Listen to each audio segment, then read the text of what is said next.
অনেকেই অনেক সময় প্রশ্ন করে, বয়স কত হলো? বলো। কি করে বলি? আমি কি চাই বুঝি নাকি? যখন আমি মেয়ের সাথে কার্টুন দেখি, এই 7 কি 8? আর যখন গানের তালে নাচতে থাকি, তখন একেবারে 16। আর যখন কারোর পাশে বসে তার ব্যথাগুলো আঙুল দিয়ে রিপো করি, তখন 5-20 তো হবেই। আর যখন কাক চড়াই এদের সাথে গল্প জড়ি, ওদের বয়সী হয়ে যায়।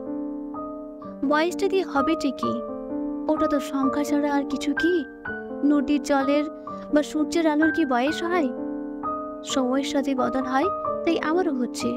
রাতের পথে দিন চলেছে, অনুভূতির গভীরে তার স্পর্শ, সে হাত বাড়ালেই ধরবো, তার ঘরেই তো ফিরবো। তাই কতটা বয়স নয়, কতটা বেঁচেছি সেটাই জিজ্ঞাস্য।